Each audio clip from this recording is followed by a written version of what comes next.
네, 송재경의 이슈 레이더 시간입니다. 디멘전 투자자문 송재경 대표 나와 있습니다. 안녕하세요. 안녕하세요. 최근에 전체적인 변동성이 심한 가운데 국내 증시가 조금 더 힘든 거는 뭐 내부적인 수급, 어떤 제도의 변화도 있겠지만은 옆 나라인 중국이 너무 힘듭니다. 중국 증시가 사실 회복을 전혀 보이지 못하고 있어요. 맞습니다. 이게 저도 개인적으로는 제 포트폴리오 중에 일부가 중국 펀드가 하나 있는데, 예, 본의 아니게 장기 투자하게 되고 있습니다. 그런 식으로 이제 중국이 생각보다 상당히 좀 오랫동안 한마디로 헤매고 있는 거죠. 헤매고 있죠. 예, 네. 그래서 특히 이제 중국에 투자하고 계신 분들도 꽤 있으실 텐데 고생이 좀 많다. 이제 저 포함해서 이렇게 말씀드립니다. 이게 좀 길게 보면 2019년 이후로 한 5년 이상 놓고 보면 정확히 미국과 중국을 비교할 수 있을 것 같아요. 미국은 19년 초부터 해서 지금까지 한 5년 반 동안 2배 이상 상승한 반면에 중국의 CSI 300 지수는 제자리 걸음입니다, 사실은. 네. 그리고 이걸 조금 좁혀서 2021년 초부터 지금까지로 놓고 보면 극명하게 보이는데, 지금 보시면 지금 미국, 세계 제일 위에 인도가 있죠. 중국의 지금 대체 투자 대상이라고 하는데 유럽, 일본. 여기에 비해서 중국이 나홀로 약세, 완전히 아래로 지금 내려가고 있고, 특히 2022년에는 다 같이 동반 하락했으니까 이해가 되지만 그 이후에 나머지는 V자 반등을 보였지만 중국만 지금 보면은 2023년 이후에 지속적으로 우하향하고 있기 때문에 이 중국 투자하시는 분들 입장에서는 지금 4년 연속 약세를 지속하고 있어서 좀 걱정이 커지고 있는 상황이다, 이렇게 말씀드립니다. 자, 4년 동안 거의 우하향하는 증시를 보이고 있는데 아무래도 경제 지표가 좀 안 좋았고 여러 가지 디플레 압력까지 커졌다라는 지표들이 나오고 있습니다. 중국 약세 원인이 무엇이 있을까요? 가장 큰 거는 그래도 그랬지만 작년, 올해 웬만한 나라들의 기업 이익이 다 돌아섰습니다. 그렇죠. 특히 우리나라 좋고 미국도 좋고 전반적으로 기업의 이익들이 우상향하는데 중국은 2022년 이후에 지속적으로 기업 이익이 우하향하고 있다는 거. 결국은 주가는 이익의 함수라는 것을 여실히 중국 시장이 반영을 해주고 있다 보셔야 될 것 같은데요. 네. 중국의 지금 2022년 이후에 분기별 차트를 보시면은 거의 정확히 10개 분기 중에 딱 1개 분기, 작년 4분기를 제외한 나머지 분기에서 저 밑에 보시면 전년 동기 그 이익 증가율이거든요. 그 MSCI 중국 지수에 포함된 기업들의 이익을 보시면 계속 지금 마이너스, 폭이 줄었든 늘었든 이미 2020년에 저렇게 마이너스 상태에서 올해 들어오면서도 여전히 마이너스를 기록한다는 측면에서 놓고 보면 기본적으로 첫 번째로는 이익 개선이 안 된다. 근데 이익이 개선되려면 우리 앵커님이 말씀해 주신 대로 경기가 다시 좀 그렇죠. 활성화돼야 되는데 도무지 이제 이 경기를 활성화시킬 것에 대한 요구에 대해서 중국 정부가 불통이다. 말을 잘 안 듣고 있는 것 같고요.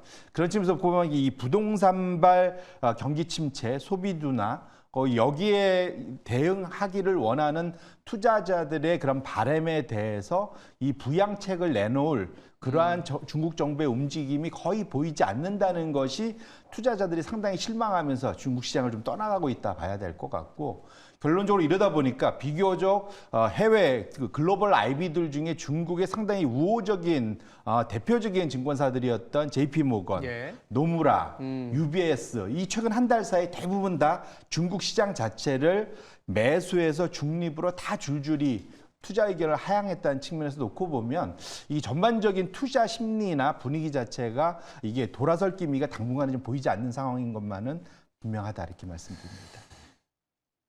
돌파구가 잘 안 보이는 상황입니다. 경제가 안 좋으면 정부의 정책이 좀 나와줘야 되고, 그것도 아니라면은 기업의 이익 중에 미국의 빅테크처럼 사실 거의 하드캐리라는 말 쓰잖아요. M7이 그렇게 보여줬는데 중국판 빅테크들은 이익이 또 어떤가요? 일단 중국판 빅테크, 그러니까 빅테크라고 얘기되는 것 자체로도 이게 좋겠다, 이게 충분히 예상 가능합니다. 이익이 좋았습니다. 문제는 미국처럼 전체 시장이, 그러니까 M7이 493개의 역성장을 다 메꾸고도 시장 자체를 정도. 끌어올릴 만큼 그 정도의 이익 성장 규모가 나왔냐? 그건 아니었다는 게 조금 아쉬운 거죠. 그래서 분기별 차트를 보시면 저 위에 검정색 선이 중국판 빅테크, 차이나테크 8이라고 이제 블룸버그가 명명한 건데 이 8개의 기업의 이익은 분명 좋았습니다. 보시면 작년도에 실질적으로 뭐 이 1사분기, 2사분기에는 거의 60에서 70%대의 그러한 성장률을 보였었고요. 나머지 밑에 테크 A를 제외한 나머지 업종의 마이너스 폭을 일정 부분은 메꿔주긴 했지만 이마저도 전체 아까 앞에서 봤지만 전체 시장이 플러스 나기에는 저거 갖고는 좀 역부족이었다 보여지고요. 결정적으로 최근 들어서는 이 분위기가 미국의 지금 중국판 빅테크들의 이익 성장률 자체도 계속 좀 떨어지고 우하향하고 있는데 최근 그걸 뜯어보면 매출은 정체돼 있는데 비용을 줄여서 그나마 이익이 늘고 있기 때문에 과연 이것이 지속 가능하냐에 대한 고민이 분명 커진다. 결론적으로는 중국 정부가 좀 나서줘야 되는 상황인 것만은 분명하다 이렇게 말씀드립니다. 중국판 빅테크들은 소위 뭐 이익 자체 좋지만 외형이 커지기보다는 뭐 비용을 줄이는 부분이고 이게 성장은 아니다라는 측면이고 빅테크를 그러니까 중국판 빅테크를 제외하면 오히려 이익은 더 악화되고 있는데 경기 때문이겠죠? 아무래도 그렇다고 봐야 되겠죠. 그래서 이게 우리가 저번에도 한번 얘기했지만 중국을 걱정할 때 이게 일본식 대차대표 불황. 이게 무슨 말이냐면 부채는 늘어나는데 그 자산 가격이 떨어지면서 네. 부채를 줄이는데 급급해서 이자 갚고 원금 갚는데 급급해서 투자해야 되고 소비해야 되는데 돈이 다 빠져나가는 이것이 장기화 계속 좀 서로에게 악순환되는 그 모습 자체가 중국에 좀 나타나고 있다는 게 걱정이고요. 이것이 사실은 이제 디플레이션이라고 하죠. 우리가 그렇죠. 재패니스피케이션이라고 해서 일본식 복합 불황이 장기화되는 것에 대한 우려가 그 어느 때보다도 큰데 중국이 지금 그런 상황으로 들어가고 있는 거 아니냐라는 걱정을 엄청 자내고 있다는 거죠. 그래서 최근 데이터를 보시면 가장 이거 어젠가 그저께 발표됐습니다. 중국의 소비자 물가, 생산자 물가, 그다음에 식품 소비 물가를 보시면 기본적으로 제가 좀 박스를 해놨었는데 거기 좀 사라져 버렸네요. 보면 네. 결국 지금 그 0% 이하에서 머무는 기간들이 지금 거의 2년 가까이 되고 있다는 거죠. 그래서 가장 첫 번째 보시면 소비자 물가는 거의 0% 수준에서 그냥 놀고 있고요. 가장 8월 달 수치가 발표됐는데 근원 소비자 물가는 0.3% 전년 동월 대비 그다음에 헤드라인은 0.6% 사실상 거의 성장이 없다 보셔야 될 것 같고 식품 물가 자체가 그나마 좀 올라왔는데 그것을 감안해도 소비자 물가가 저 정도인 거니까 소비자 물가 자체가 지금 사실상 거의 플랫한 상황이다 보셔야 될 것 같고 파란색 선이 이제 생산자 물가입니다. 이게 전 세계에서 관심을 갖고 있는 건데 지금 아래에 보시면 거의 0 밑에서 2년 가까이 계속 놀고 있는 걸 확인하실 수가 있어요. 결국은 지금 중국 기업들이 이익을 내고 있는 것은 매출 증가보다는 비용 절감으로 그나마 이익을 내고 있긴 한데 이것이 과연 가능하냐. 근데 여기에 빠져 있는 게 부동산 가격 같은 자산 가격이죠. 예. 자산 가격도 지금 계속 지금 2년째 우하향하고 있잖아요. 네. 그걸 다 합쳐보면 이걸 우리가 GDP 디플레이터라고 하는데 그것 자체가 지금 4, 5개 분기 여전히 역성장을 하고 있어서 중국 정부가 본격적으로 나서지 않는 한 이 상황이 해결될 기미는 없다. 다만 기회는 이 모든 사람들이 다 포기하고 있을 때 뭔가 변화가 있으면 기회가 있겠죠. 그런 측면에서 놓고 보면 지금 중국 시장에 대해서 모두를 포기하고 있기 때문에 당장 들어가자는 얘기는 아니지만 조금이라도 변화의 조짐이 있다면 역으로 4년간 빠졌던 시장이 급반등할 가능성도 있기 때문에 꺼진 불도 다시 보자. 꼭 투자자분들 당장 투자는 하실 필요는 없겠지만 중국 시장에 대해서도 지속적인 관심을 가질 필요는 있겠다 이렇게 말씀드립니다. 여전히 중국은 디플레이션, 오히려 지금 장기 불황에 빠져 있을 수도 있는 상황이기 때문에 조금은 고통의 구간이 지나고 있다 이렇게 보시면 될 것 같습니다. 두 번째 이슈는 비트코인입니다. 오늘 우리 시각으로 10시에 TV토론에 미국 대선이죠. 이 암호화폐와 관련된 얘기들도 아마 나올 수 있습니다. 그래서 관심을 가질 수밖에 없는데 올해 초에 상장된 비트코인 ETF 근데 오히려 자금은 유출되고 있다고 합니다. 예. 네.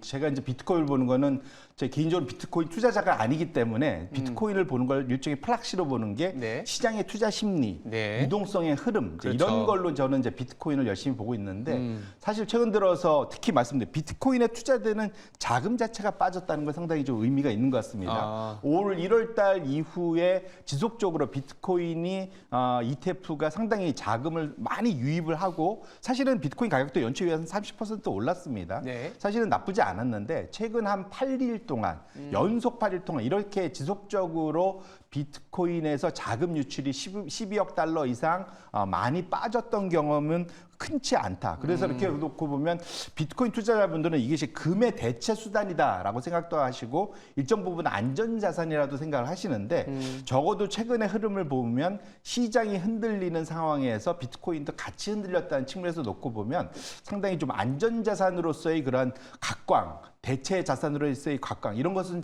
다소 좀 무색해진 것만은 분명하다 이렇게 말씀드립니다.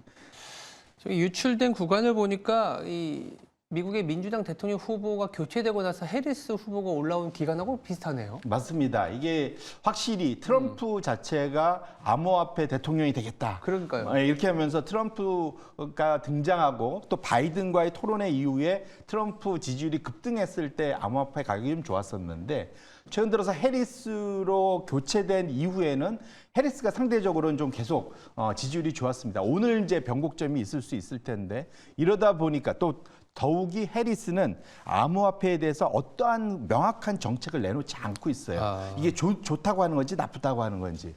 그런 측면에서 놓고 보면 트럼프에 비해서 해리스는 암호화폐 투자자분들 입장에선 불확실성이 커지는 것이기 때문에 그런 측면에서 놓고 봐도 자금 유출이 말씀 주신 대로 꽤 큰 그런 이유가 될 수 있겠다 이렇게 말씀드립니다. 정책적인 측면도 좀 봐야 되고 그러나 우리가 아까도 말씀 주신 것처럼 비트코인을 보는 이유는 유동성의 불확실 때문이다라고 말씀 주셨잖아요.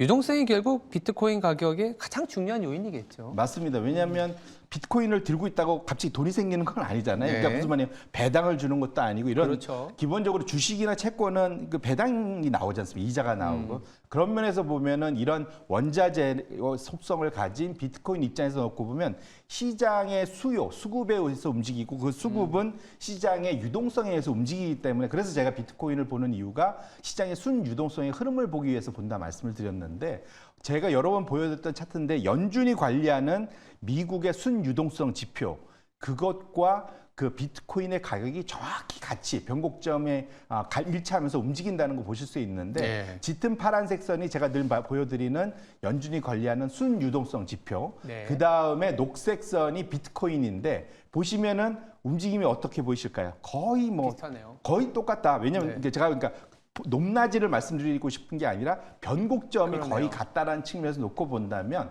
확실하게 시장의 순유동성에 따라서 비트코인의 움직임이 강하고 그러면 우리 입장에서 놓고 보면 과연 순유동성이 다시 늘어날 수 있을까에 대한 고민을 할 수 있는데 당분간 적어도 대선이 끝나고 연말까지 의회의 그런 흐름이나 이런 것이 다 잡히기 전까지 미국의 순유동성이 증가할 가능성에 대해서는 기대 수준을 좀 많이 낮춰야 될 필요는 있겠다 이렇게 말씀드립니다.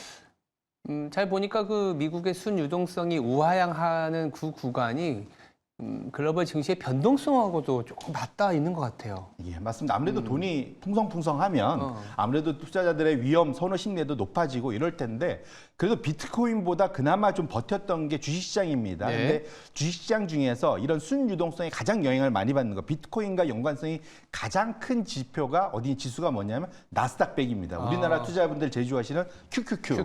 예, 투자 많이 하시는데 최근 들어서 좀 마음고생이 좀 일부 있으실 것 같은데요.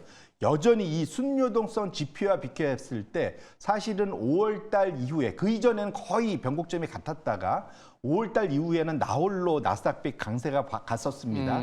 하지만 7월 초 이후에 변동성이 생기면서 나스닥 100조차도 견디지 못하고 이제는 순요동성과 같은 방향으로 변곡점이 설정됐다는 측면은 우리 투자자님도 관심을 가질 필요가 있을 것 같고요. 결국은 아까 보여드린 대로 비트코인의 흐름을 보시면서 시장의 유동성의 흐름이 어떻게 갈지에 대해서 꼭 관심을 가지실 필요가 있고 적어도 유동성 장세가 나타날 상황은 적어도 연내에는 기대 수준을 좀 낮추시고 그런 기대 수준을 낮춘 수익률 관점 하에서 포트폴리오 관리하실 필요가 있겠다 이렇게 말씀드립니다. 알겠습니다. 당장 FOMC를 앞두고 있기 때문에 FOMC 이후 전후의 어떤 비트코인의 흐름을 통해서도 순유동성의 향방을 좀 체크해 볼 수 있을 것 같습니다. 네, 지금까지 디멘전 투자자문의 송재경 대표였습니다. 말씀 감사합니다.